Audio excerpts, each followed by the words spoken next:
네, 어벤져 전략회 6월 14일 일요일 순서 진행하겠습니다. 여러분들 주말 잘 보내고 계십니까? 요즘 제가 이 꽂힌 드라마가 하나 있습니다. 요즘 넷플릭스에서 하는 참교육이라는 드라마 혹시 여러분들 보셨는가 모르겠습니다. 정말 이 요즘 한 편 한 편씩 보면서 우리 교육 현실에 대한 이 현실과 또 이를 해결해 나가는 교권 보호국이라고 하죠. 드라마 속에서. 아마 여러분들 중에서 많이 보신 분도 계실 것 같습니다만은 이 드라마의 설정은 그렇습니다. 요즘 우리 학교 현장에서 교사의 권위가 많이 떨어졌지 않습니까? 그래서 교육부 장관이 교권보호구라는 걸 만들어서 아주 막강한 권력을 가지고 교사들의 권익을 지켜나가는 그러한 드라마입니다. 이 드라마가 왜 요즘 인기겠습니까? 우리 교육 현장이 정말 여러 가지로 망가져서 이를 어떻게 하든지 간에 해결해야 되겠다는 국민적 요구가 있음에도 불구하고 사실은 이 좌파 교육감이나 좌파 시장들이 학생 인권 보호에만 너무 강조를 하다 보니까 이제 교사들이 학교에서 체벌도 못하고 교사가 무시당하고 멸시당하는 일이 지금 비일비재하게 벌어지고 있습니다. 제가 통계를 보니까요. 이 교원에 대한 이 상해나 폭행, 성범죄가요. 2024년만 하더라도 675건이나 됐습니다. 675건인데 이게 지난해에 비해 그 전해에 비해서 5배나 급증한 수치라고 합니다. 그리고 교사에 대한 여러 가지 뭐 소송이나 이런 것들 중에서 실제로 90%가 다 무고로 드러났다고 합니다. 검찰에서 불기소 등등을 해서요. 그러다 보니까 요즘 교사들 한 58%가 이제 나는 교원 현장을 떠나고 싶다. 이렇게 이야기를 하고 있다고 합니다. 이 전교조와 그리고 좌파 교육감 서울시장들이 만들어 놓은 이 현실이 지금 교육 현장의 붕괴로 나타나고 있고 이런 붕괴된 교육 현장을 다시 살려야 된다는 게 이번 드라마에 통해서 좀 촉발시킨 게 아닌가 싶습니다. 그렇습니다. 저 드라마의 제목이 되는 참교육이라고 하는 단어부터가 원래 80년대 후반부터 전교조가 사용했던 슬로건이잖아요. 그런데 역설적으로 이제 저 참교육이라는 단어는 비꼬는 의미로 많이 쓰이고 네네. 있습니다. 현실에서. 그리고 마침내 이제 드라마까지 만들어져서 그런 그 학생 인권을 지나치게 강조해온 한 시대에 대한 반작용을 집약적으로 드러내고 있죠. 오죽하면은 지금 민주당 출신의 안민석 경기도 교육감 당선인마저 네. 내년 1학기부터 폰프리스쿨 도입한다고 하잖아요. 네. 원래는 올해 2학기부터 한다고 했는데 이게 이제 공약 실현하는데 여러 가지 좀 준비가 필요하다고 해서 내년 1학기로 늦춘 것 같아요. 네. 오죽하면 이제 민주당 출신 교육감마저 저런 것을 하겠다고 하는 상황이 됐는가 한번 우리 사회의 진보 진영이 그동안의 교육 정책에 관해서 상당히 편향된 시각을 갖고 견지해온 그 반작용에 대해서 좀 진지하게 돌아볼 때가 된 것 같아요. 그리고 드라마라고 하는 것이 결국은 현실에서 대중의 감정을 반영하는 것 아니겠습니까? 공명과 공감을 이루지 못하면은 상위 순위의 랭크가 될 수 없어요. 네네. 이제는 그 교육 정책에서 정말로 대대적인 그 교권 보호에 관해서 좀 심혈을 기울일 때가 됐다. 그런 것들을 방증해 주는 것이 이 드라마의 선풍이 아닌가 하는 생각을 해봅니다. 그때 저는 딴 사람도 아니고 안민석이가 한다니까 정말 코미디 같은 일 같아요. 사실은 학교에서 거짓말 안 하는 법부터 좀 가르쳐야 되는 것이 아닌가 하는 네. 생각이 듭니다.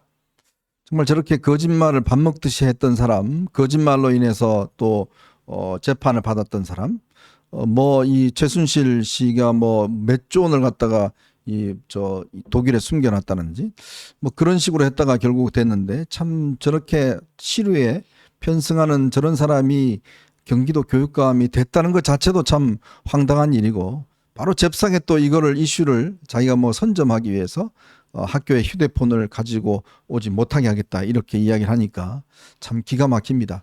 자기들이 만들어 놔놓고 이렇게 교권 현장이 무너지니까 이제 자기들이 해결하겠다라고 이야기를 하는 것인데 얼마나 모순적이겠습니까?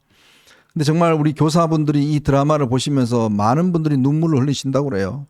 서희초등학교 교사가 아주 극단적 선택하신 사건 이후로 교사 권익에 대한 여러 가지 이야기가 있었습니다만은 실제로 현장에서는 제대로 이루어지고 있지 않다고 합니다.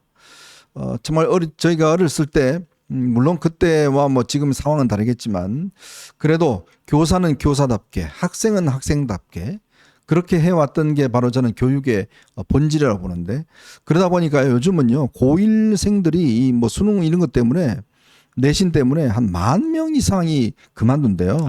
그리고 바로 검정고시를 보러 가고 아예 사교육 현장으로 간다는 거예요. 그러니까 교육 현장이 이렇게 무너지고 있는데 참 이거를 이 좌파 교육감 정교조가 낳은 사실은 결과물인데 근데 아무런 반성도 없이 지금 이 교육부 장관이 바로 정교조 위원장 출신 아니겠습니까? 세종시 교육감 하는 참 그 사람은 뭐 하는지 모르겠습니다. 저는 근본적으로 교육자치 20년이 남긴 게 뭔지 모르겠다는 네. 생각을 많이 합니다. 그러니까 교육감 직선제가 아, 서울 같은 심각해요. 경우는 2008년부터 해온 네. 것 아닙니까? 그런데 교육감 직선제를 통해서 남긴 것은 사실 당선 무효, 그다음에 교육감직 상실 같은 선거 후유증만 많이 남겼어요. 그리고 진보 교육감, 보수 교육감 당선될 때마다 현장의 교육 정책의 방향이 바뀌고 네. 그리고 사실은 우리 시민들이 누군지 교육감을 모르는 상태에서 투표를 하다 보니까 무효표도 많이 남기고 네네. 사실은 이 부분은 그 시장 선거하고 런닝메이트로 바꾸든가 네. 아니면은 교육감 자체를 저는 임명직으로 되돌리는 것이 현실에 부합하지 않나 하는 생각을 많이 하게 됩니다. 이번에 서울시 교육감인가요? 100만 명이 무효표가 무효표가 나왔죠. 나왔다더라고요. 이거는 저는 정말 심각한 사태라고 봅니다. 도대체 저 교육감이 뭘 하는 사람인지 어떤 사람인지를 전혀 모르고 그냥 찍는 이런 현실을 왜 이렇게 방치하는지 모르겠어요. 정치가 이런 어떤 문제가 있으면 해결하라고 있는 게 정치인데 그냥 여야 간에 그냥 뭐 서로 그냥 놔두고 있는 것 같습니다.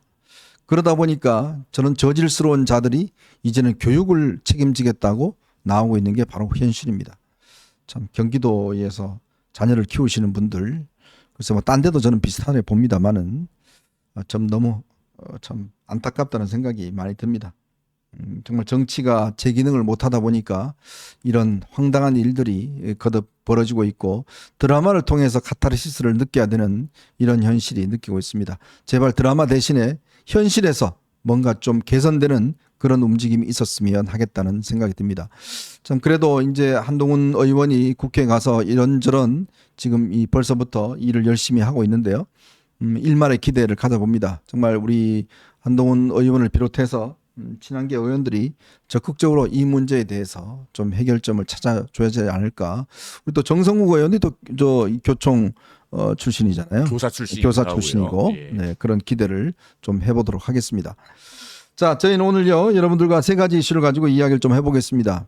이번 주가 장동혁의 운명에 굉장히 중요한 한 주가 될 것 같습니다. 지금 오늘까지 정점식 원내대표가 대안과 미래 의원들이 소집 요구했던 의총 소집 날짜를 정해주겠다고 한 날인데 아직까지 소식은 없습니다만은 하여튼 이 장동혁의 운명 어떻게 진행될지. 자, 그리고 이재명 대통령이요 지금 이탈리아를 방문하고 있는데 그 바쁜 와중에 엄청 장문의 이 또 페이스북 글을 올렸습니다. 진영 아닌 국민 전체를 향해야 된다. 아, 참. 도대체 저는 이 외교회화로 나갔던 대통령이 이런 시간이 있나 모르겠습니다. 도대체 뭘 생각하는지 모르겠어요.